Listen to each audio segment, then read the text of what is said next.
Welcome back. So we're at a bit of a new setup today. I am at my boyfriend's mom's house. I'm cat sitting, and so there's some great lighting in this apartment, some nice decor, so I'm doing a bunch of filming. And today's video is all about how to better your morning routine. So I wanted to make a video about this because I'm all about routines, goal setting. I'm all about just living your best life. And as I've gotten older, my version of living my best life is feeling my best and feeling healthy and being in a routine that I am comfortable in, that I feel good in, and that I am productive in. So yeah, the reason why I'm making this video is because my morning routine has been something I have tried working on for so long. As most of you know, before moving to Calgary, I worked in film and television, which was an all over the place schedule. No day looked the same, and every day was extremely long. My sleep schedule was very poor. I'm pretty sure I didn't sleep from the age of like 18 to 28, not in a good way at least. Like going to university, being in a really intensive program, and then going into a very intense work life, my sleep has never been something that's been consistent. My schedule has never been consistent. My routine has never been consistent. And I just got to a point in my life where I was like tired of that. I was like, no, I want consistency. I want to feel good. And also being with somebody who has a very rigid routine. When we moved in together, I was like, okay, well, this is reason to get your routine in order, because it's nice to live with somebody and have a similar routine to them.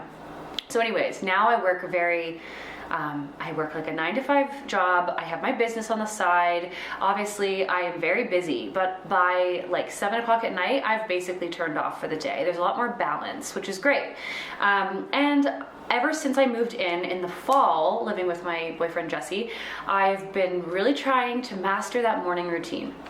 When I first got to Calgary, my job was still working in film and TV, so again, I wasn't on that consistent schedule. Some days I wouldn't start till 4 o'clock in the afternoon, and I'd get home at 2 in the morning. So it's really hard to stay consistent when you're living that sort of lifestyle. So now that I have this job, now that I'm living with somebody who has routine, it's a lot easier. So if you're watching this video and you want to know how can you master your morning routine, I'll just tell you right now, don't beat yourself up if it's not where you want it to be. It is not an easy thing to do. Like, it has taken me a long time to get to where I am today with my routine, and it's still not exactly how I want it. There's still a long way to go. So it's not perfect by any means, but whose life is.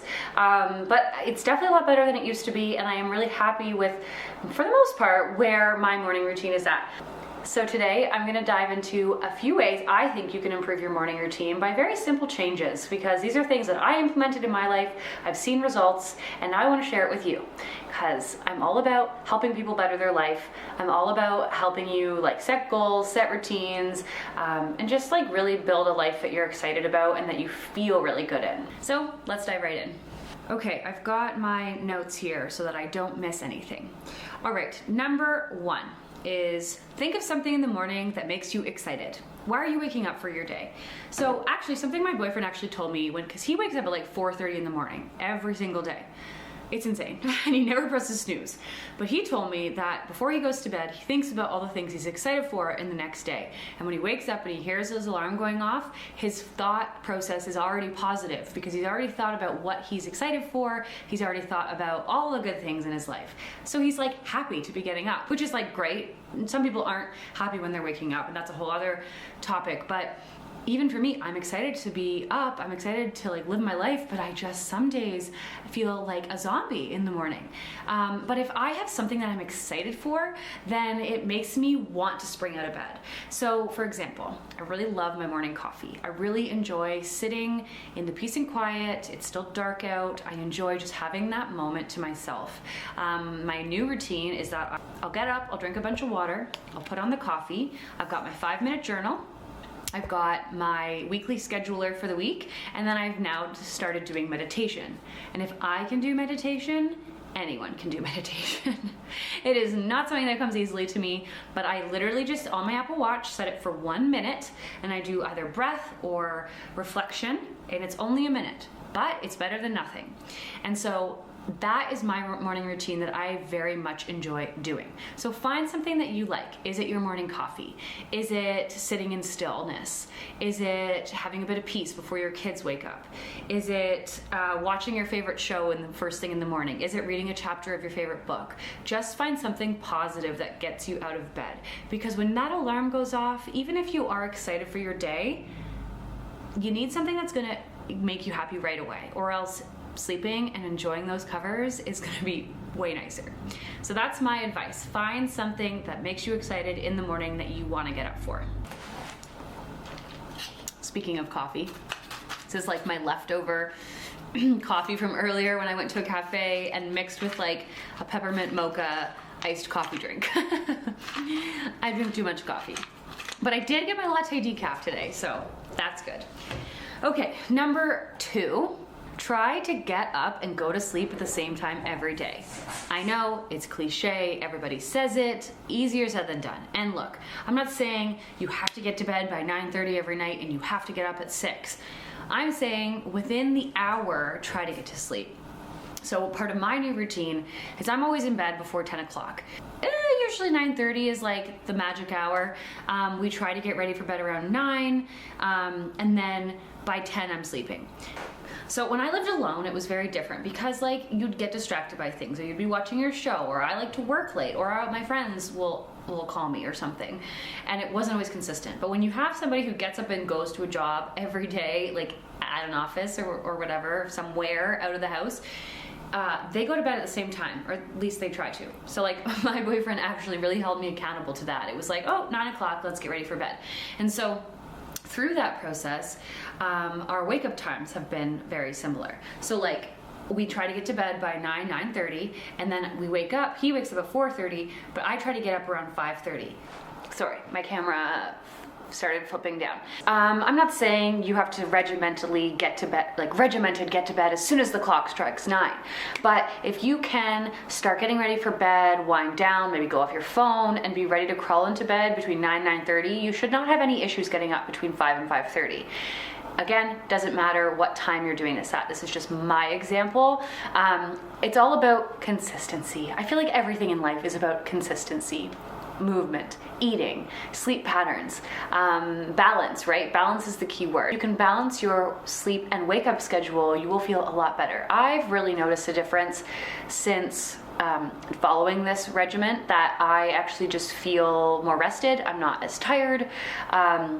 On the mornings that I hit snooze, I am more groggy, which is like bad because like I in the moment want to just keep sleeping, but then I don't feel very good once I'm actually awake.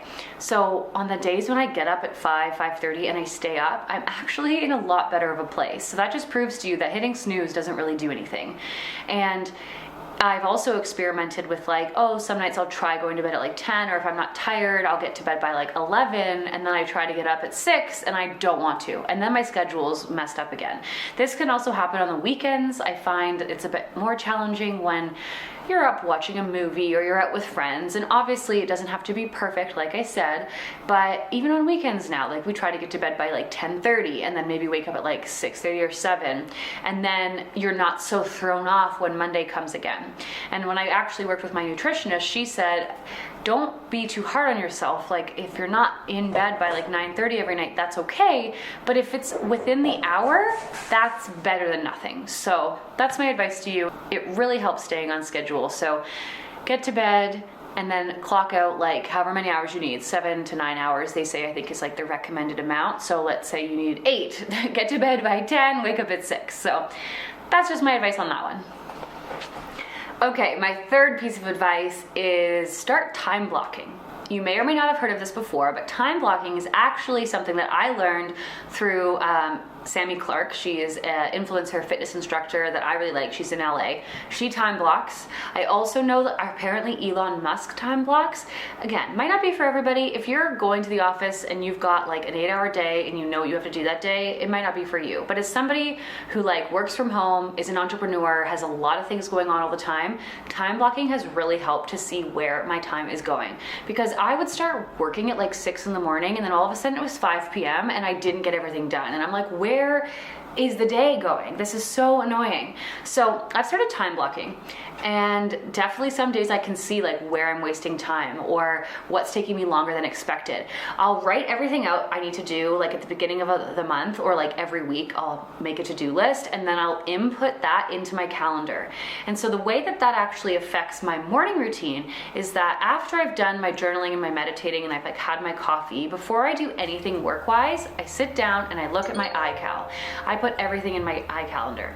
I have different sections or different colors for different parts of my life, and I just like map out my day. I give it like 15 minutes to just kind of be like, okay, I did my meditation, and I put literally everything in there now, which is maybe a little OCD, but it really does give me a picture for the day. And if I don't think it's all gonna fit, I just move it to the next day or move it to the next week. Some tasks are not as important.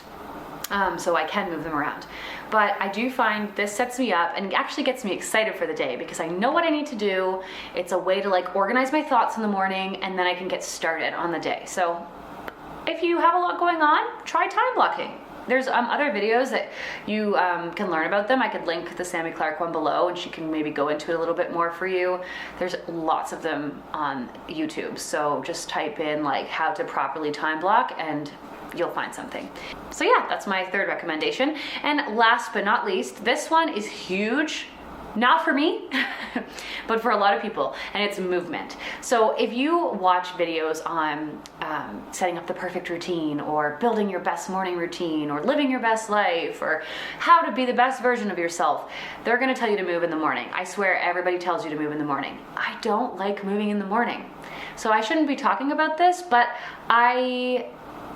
okay, actually let me rephrase that. It's not that I don't like moving in the morning, I just don't like it when it's like cold and dark. I don't want to do it in my house, but I don't mind going to a gym class. Like if there's a 6 a.m. spin or a HIIT class, I'll be there. But to like get out of bed and put on my gym clothes and like do movement in the morning, I'd rather do it in the evening.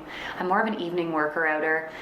But I wanted to include that in this because I felt like that is like the number one thing people tell you, like get out of bed, wake up, and just move. I think the 5 a.m. club, they say you should spend 20 minutes moving in the morning.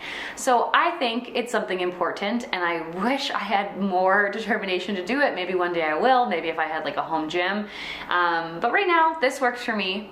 But I thought I would include it because you hear it all the time, and I do think it's an important, movement is so important. I definitely think movement should be a part of your daily routine.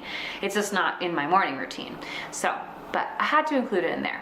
If there's anything else that you guys want to suggest, or things that you've done to help your morning routine, please comment down below.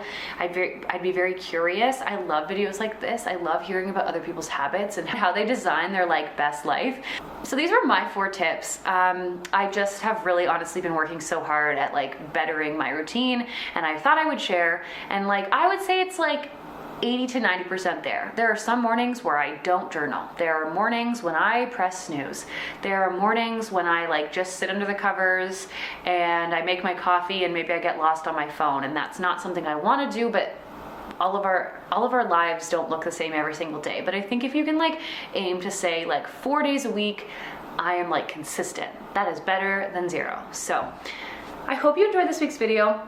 I do like to sprinkle in a little bit of like motivation, goal setting, organizational content within my niche of like travel and lifestyle. Wellness is a really big thing for me, so I like to share my tips and tricks, and I hope you liked today's video. Please don't forget to like and subscribe and comment below. I really want to hear your opinions on your routines. Anyways, thanks again for watching, and I'll see you in the next one. Bye.